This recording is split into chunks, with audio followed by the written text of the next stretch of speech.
Hello, welcome back to Spiritual Slang. I don't know why I'm doing this dance with it. So today we have a solo episode. It's just gonna be me and my couch for another couch convo. And it's gonna be really casual, like these conversations usually are. And I just want to talk about something that I feel like I mentioned on almost every episode of mine. But before we get into that, for those that are new, I just want to remind everyone what Spiritual Slang is. So Spiritual Slang is my podcast. I'm the host, Chanel. And I created this podcast as a way to help people that look like me, not on the outside, but on the inside. And what I mean by that is basically help people who have gone through similar things that I've gone through or experienced similar things that I've experienced or are currently like going through that. Because everything I talk about in this podcast, it's like something that I've been through or am currently going through, and God has like worked on me and just shown me the way out as a way for me to then talk about it and kind of just be a light in darkness, which is like what I say this podcast is. It's the light at the end of so many dark tunnels, and this podcast is definitely a light at the end of many dark tunnels for me. So yeah, that's what Spiritual Slang is. So if you're new, welcome.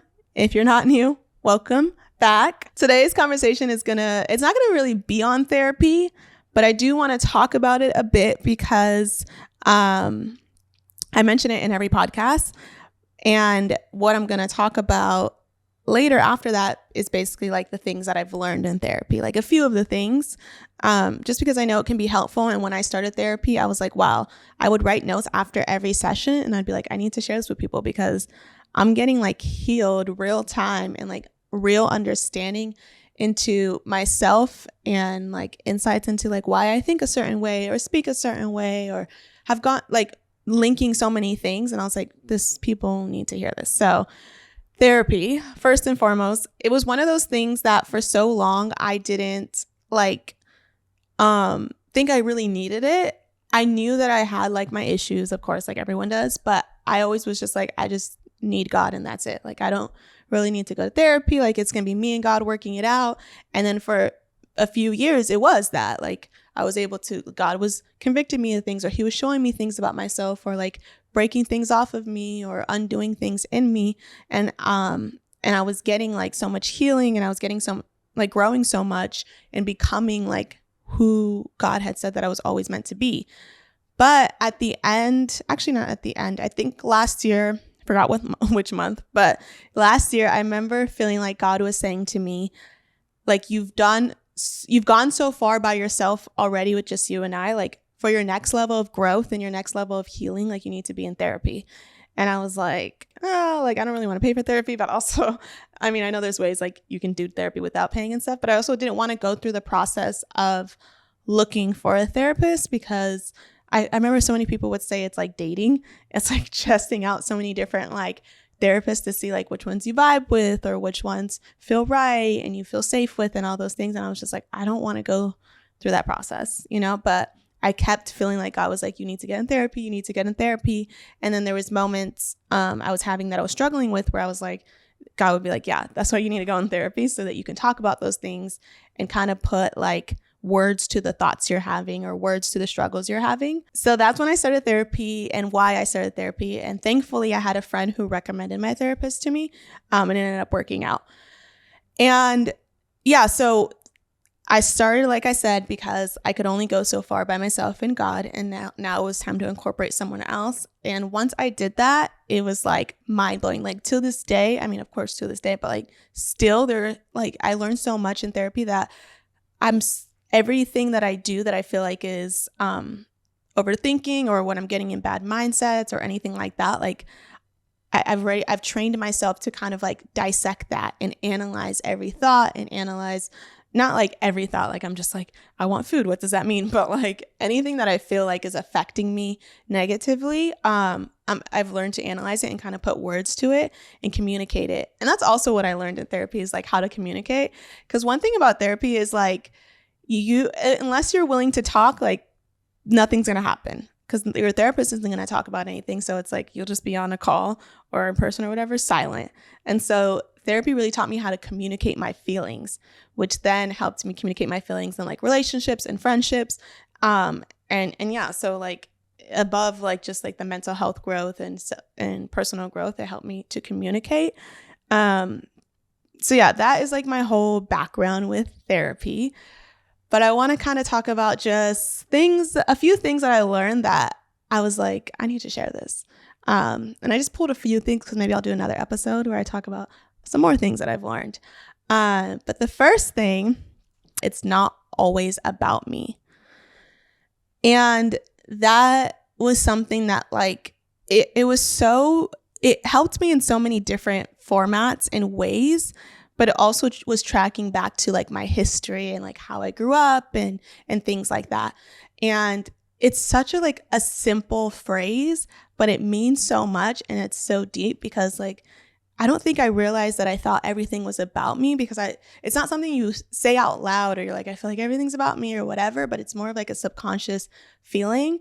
And so kind of just to break that down, I think because I didn't grow up like with my dad or in my life or anything like that, like I subconsciously felt like it was about me, the reason that like my dad wasn't in my life. So I thought like it was because I wasn't enough or like I did something wrong or it had to do with me. And it's like I said, it's subconscious. So it wasn't something that I was like actively thinking about or actively talking about like, why wasn't I enough or anything like that? But it's when you're a child and you grow up your whole life without like someone that's supposed to be like such a figure and like pivotal part of your life or important part of your life, it's like something that gets ingrained in you, you know, that you're not enough or something was wrong with you for someone that's supposed to be in your life to not have been in your life. So yeah. And so so when I was in therapy, like I had the like revelation where it was like, it's not always about you. And it's like your dad not being in your life wasn't about you. Like, it's not about how worthy you are, how valuable you are, like how enough you are, or like anything like that. It had like, how can it even, and then it also had to be like kind of broken down where it's like, how could it have been about me if I was an infant? Or how could it have been about me if I was like literally in my mom's stomach? I couldn't have even done anything for that to be the reality. And so it was about him, really. And that was like something that like broke so many like chains off of me and realizations where it was like, okay, that helped me with like my insecurity of not feeling enough. That helped me with like insecurity of not feeling worthy no matter what I did. Because those like little thoughts and like feelings and stuff translate in so many different areas of your life. And so it started there, but in relationships, I felt like I wasn't enough. And even if they showed me that I still felt it because it traced back to that like broken little girl or like that little part in me that never had her dad, you know? Or if I didn't get, like if a friendship didn't work out or if someone didn't want to be my friend or something, it wasn't about me. Like, it doesn't have to be about me. Like, it's not about like whether or not I'm worthy enough to be their friend or like I'm valuable enough or whatever. It's not about me. If I didn't get the job, like I remember one time I interviewed for a job and I didn't get it. And a part of me felt like it was like kind of about me. And of course you internalize it. You're like, what could I have done better? Or like, what don't I have? Or like, why can't I get it? Like, I know I can do it. And then later I was blessed with an even better job. And so that like realization is not always about me. Like, takes the focus off of you, takes the like internalization of like you not feeling worthy or valuable enough off of you, because sometimes it's about the other person, and then sometimes it's just God, right? It's God's protection. It's God bringing something better to you. Like if you don't get one thing, like he has something better for you. And it's sometimes just not part of like your path. And that doesn't mean that like, yeah, like I said, that doesn't mean like we're not enough or anything, but that just means like there's something, it's not for us. And it doesn't make you like any less of a person or any less worthy of anything. Like, you not having something in your life that you really wanted doesn't make you any less worthy or any less of a person. Like, not everything is for everyone. Not every person is for everyone. Not every job is for everyone. Not every opportunity is for everyone. And what is yours will be yours. And that's something like I kind of had to like train myself to think, because obviously in anything, like when you want something and it doesn't work out, you're left like thinking like, why not me in a sense. But like I had to keep reminding myself like it's just not meant for you. You know, like it's not about you. It has nothing to do with you. Like you're still good. You're still worthy. You're still called. You're still chosen. You're still loved. You're still anointed. Like it doesn't have to be about you. It's just not for you. Another like really big thing that I learned, and I was actually shocked when I found out I was doing this, because it's one of those things where you're like, there's no way. Like, how could I be doing that? But your therapist will definitely call it out and call you out. And it's just funny because like my therapist, he would say it in the most like straight on, direct way, like stern way. And I'm a giggly person. So, and I'm like smiley. So like when he would say things to me, I would just be like, or like I would kind of like laugh, and he'd be like, why are you laughing? And it's just like, because I get uncomfortable, or like in uncomfortable situations, I laugh, and I just laugh all the time. So, but another thing I learned about myself in therapy, which I feel like can help other people, is like I was validating poor self-esteem. And I didn't even realize that I was like, that I had, I knew I was insecure and I knew I felt like I wasn't enough, but I don't think I ever associated it with like poor self-esteem, but that's essentially what that is. And then the fact that he said that I was validating it, I was like, oh, yeah, I could see that. And it was a reality check for me, because I definitely was doing that. And to kind of break that down, so I used to be in like cycles, like toxic cycles, like in my relationships. So I had like toxic relationships, or like I had cycles that like repeated themselves in multiple relationships. And so when they were like and so when a relationship looks the same but different people, you realize that there's a cycle going on, right? And so one of the things that I would do in like these relationships, and what the cycle was essentially like I would get in these relationships, and then I would push them away, or like try to push them away, just to see like if they would come back and fight for me. And if they came back and fought for me, then that would validate like, oh, their feelings for me. So I would be like, oh, they really do care about me, so I can be with them. But that is just validating poor self-esteem. So instead of like believing, like, because I had poor self-esteem and was like also related to my dad and like with relationships and stuff like that, because I had that, I was like always going into relationships feeling like I wasn't enough, or like they were going to leave me. And then that was like, they were going to like eventually leave me regardless of whatever, you know. And I could never like fully see a future with people, because I would kind of like psych myself out and be like, oh, I don't know if it'll actually last until that long, or I don't know if it'll actually make it that far. And I used to have these like thoughts come up in my head, and I wouldn't do anything about them. I would just like let them sit there. And so that like fear of someone leaving me or abandoning me was poor self-esteem, right? Like I felt like I wasn't worthy for someone to stay with me, or enough for someone to stay with me. And so then I started to self-sabotage, and I started to be like, okay, well, if I push them away and they come back and fight for me, then I know that they really like care for me. And then they would do that, and they would come back, and I'd be like, oh, it feels good. Like I felt validated, right? But my therapist was like, you're validating poor self-esteem. And I was like, yeah, you're right. And then I would do that in every relationship, and I would do it like a couple like times and stuff. And I'm not proud to say that now. Like when I look back, I'm like, oh, I was so hurt, and I was like so broken.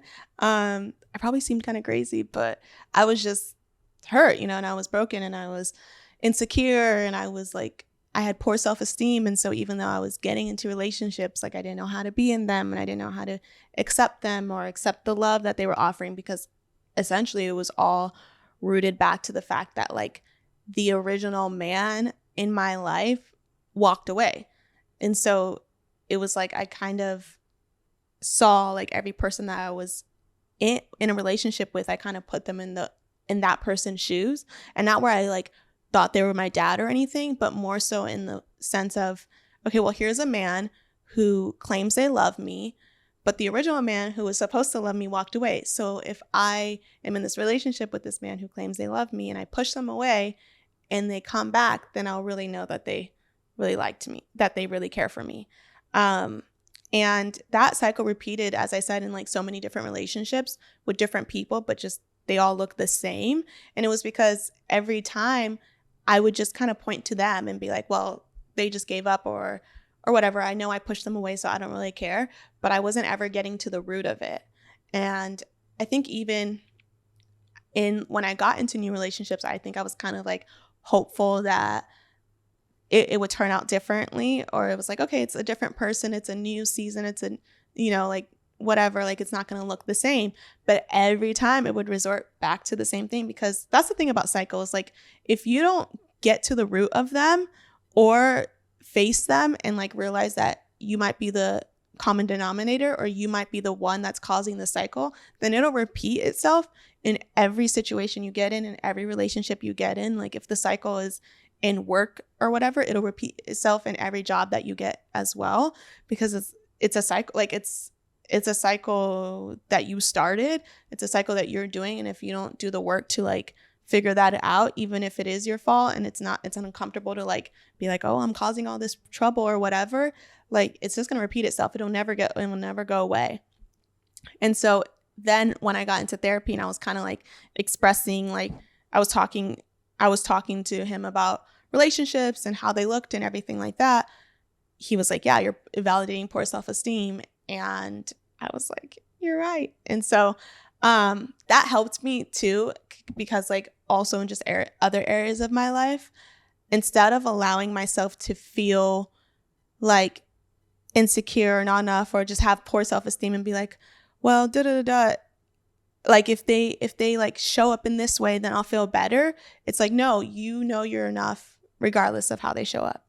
Or like, don't even base like how you feel or how you see yourself on the validation of others. Doesn't matter who they are, like a job, a friend, a relationship, anything like that, because that is just validating poor self-esteem. Whereas if you just, even if they don't say anything to you, even if the friend doesn't call you when they said that they're going to call you, like still being able to be like, okay, it's fine. Like you're still good. You're fine.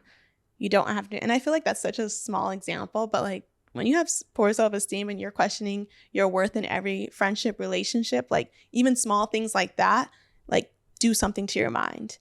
Like if a friend told me that they were going to call me and they didn't end up and I saw them maybe doing something else with someone else, I'd be like, oh, I'm forgotten or I'm abandoned, because it goes back to that poor self-esteem. But then it's like if they did call me, it's like, oh, it's fine, but I also think why like not validating poor self-esteem is so important, because it's not something that we should just be okay with living with. Like it's not something that we should be okay with having. Like that is not how God intends us to live, right? He doesn't intend us to live like insecure. He doesn't intend us to live not enough, like feeling like you're not worthy or not enough. And sometimes when we've felt a certain way for so long, it just becomes natural to your being, and you're just like, well, this is how I'll always be. I'll always feel like this. I'll always live like this. I'll always have these like insecure thoughts. I'll always show up in relationships like this. But the reality is, it's like you don't have to. If you actually do the self-work and you actually are like, I'm tired of feeling this way, you won't always be like that. Like you won't always live like that. And that goes back to like the reason why I even started therapy, is because like I knew I could only grow further if I went into therapy. And I was tired of feeling like my thoughts were controlling me. I was tired of feeling like my thoughts were overwhelming me. I was tired of showing up in relationships and having the same type of cycles. And I was like, I need to speak these out in order to move on from them. I need someone else who has no association with me, who doesn't know me, to tell me how it is and essentially check me, because it's like I needed to, like if you just are on your own and you're like praying to God, and of course God is like working through some things with you, but like there are therapists in the world for a reason, right? God anoints them to be able to help us. And so and they just call you out, and I needed to be called out on many things. And so, yeah, like, that's why I think it's like so important not to validate like your insecurities, not to validate the thoughts of unworthiness, because, you shouldn't be thinking like that. And it's like, obviously, I don't want to say that like, well, I think like that or whatever, because it's like, I know, but also it's like you don't have to live like that is what I'm trying to say. And if you continue to validate it, then you'll just live with it like it's a part of you, and it doesn't have to be.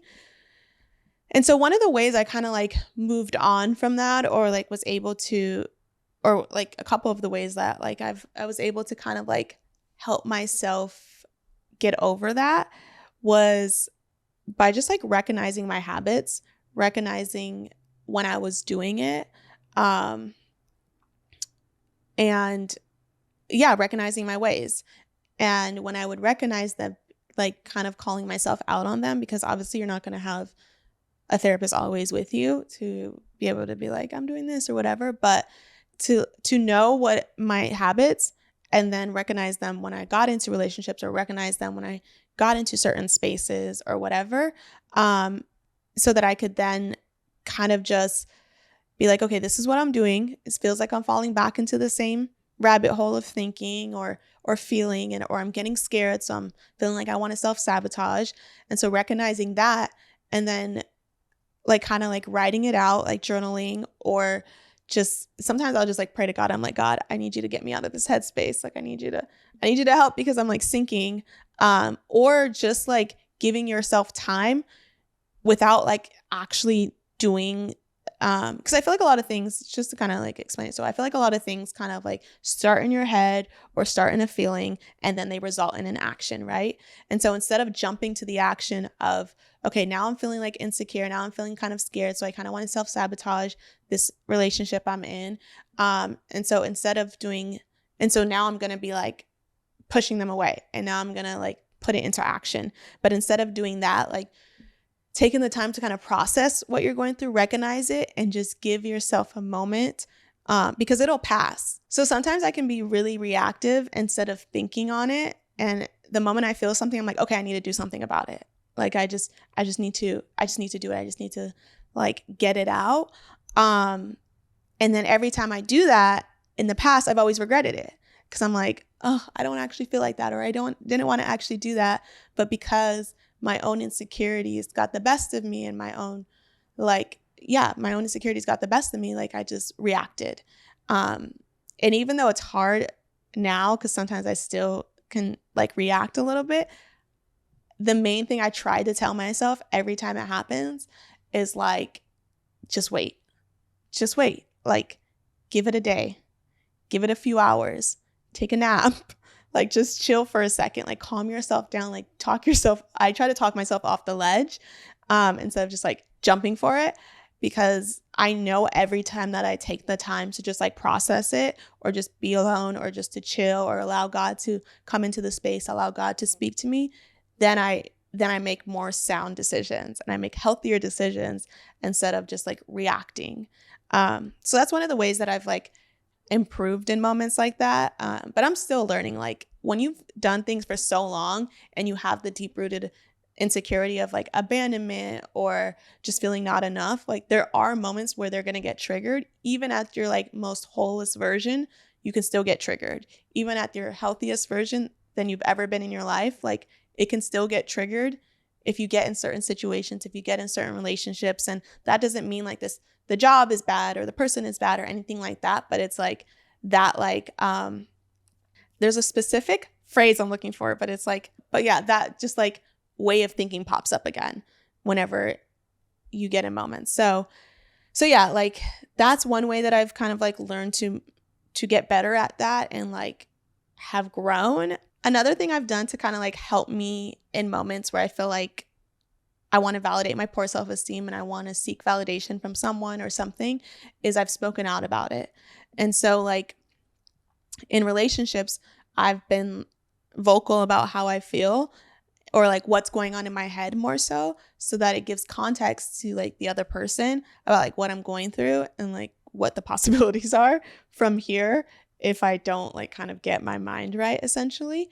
And also it keeps you accountable, right? Like if you speak out about what you're going through, or even to a friend, if you're feeling like you're trying to seek validation from something, or you're feeling like I want this, but then I'm pushing it away, or like, or whatever, like I feel like I just need validation because I'm feeling like insecure or whatever. Like whenever you put words to your thoughts, you kind of are able to like align them better and like kind of have clearer vision and like a clearer mind of like what's true and what's false. And so anytime I tell a friend, like not only do they like keep it real with me, obviously, but also I'm just like, oh wait, that kind of sounds a little crazy. And now I'm able to be like, okay, like let me collect myself and get everything back together. So just communicating is one thing. And then the other thing, which what I talked about, was noticing your habits and calling yourself out on them, and allowing yourself the time or the processing that you need to do. The last thing I'll say I learned from therapy, not the last thing I learned in therapy, the last thing I learned for today's episode is about my relationship with like productivity and being unproductive versus productive. And I feel like I have always been someone that like strived for success, and I'm very ambitious, and I'm very like, I want the next thing, and like I want to push myself, and I want to grow, and I want to get this and get this, to the point where there was a point in my life where I felt like if I wasn't operating at like a high go level, then I was down on myself. And I remember I was like talking to my therapist about one day I was kind of just like, it was like a slow day for me. Like I was working from home, and I was doing what I needed to do, but like I wasn't overachieving necessarily. And I felt completely down on myself. And I was like, well, I didn't get enough work done for today, or I didn't go above and beyond. But it's like I did everything I needed to, and I was still meeting my deadlines and things like that. But I was just so used to operating at such a high level that the moment I wasn't, it was almost like I don't even deserve to work from home, or like I don't even deserve to like have this job. Like imposter syndrome kind of started to creep up, and it was like, now I'm a fraud, and all these things, like all these crazy thoughts were popping in my head just because I wasn't overproductive. Like I wasn't operating at such a high level. And my therapist basically told me that I need to find a middle ground of a pace that like brings me peace. And what he meant by middle ground is because I feel like I've operated at such extremes my entire life, where it was like I was either completely resting, taking a rest day, like not doing anything, or like overachieving, go, but there was like no middle ground in between that. And I felt like that even kind of relates to how I would feel like in my feelings sometimes, or like in my emotions, where I would feel either super happy or super down. Like there was no like balance, there was no middle ground. And so I've always operated at extremes. But basically when I had that like unproductive day, or what I was kind of classifying as unproductive, and like having all those thoughts flourish, where it was like, now I don't deserve these things. Now, it's going to get taken away from me because I don't deserve it. And it's not like anyone was even watching me or anything like that. And I wasn't doing anything bad. It was like, I need to find a middle ground that like kind of brings me peace, and like where I can work at a pace that is not going to like burn me out, but also I'm still able to get things that I'm getting done, and just like moving, flowing in my own flow, basically. And so, yeah, so that was like something I learned through therapy, that like my productivity levels, or how I viewed productivity, and like what was good versus what was bad. And every day is different. I feel like that's one of the things I had to realize too, is that my middle ground isn't always going to look the same every day. And so one of like the key things that I do now is like I check in with myself. And so if it's like, if I feel like I didn't get enough sleep last night, or I don't know, it was a late night or something like that, and so today I feel kind of sluggish, I feel kind of tired, like I allow myself that day. And it's like, even if I'm going to work, I'm still doing my work, but I don't need to go above and beyond and like feel like I need to overachieve and do the most. Like as long as I get done what I need to get done, then that's a good day. And then there's some days where I wake up where I'm like, dang, I could do a whole lot today. Like I could do work, I could do the podcast, I could do grocery shopping and cleaning, and that's okay too.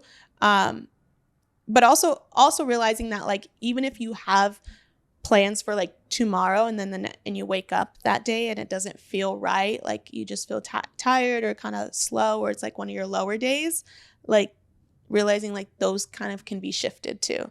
You don't have to always you don't have to always do.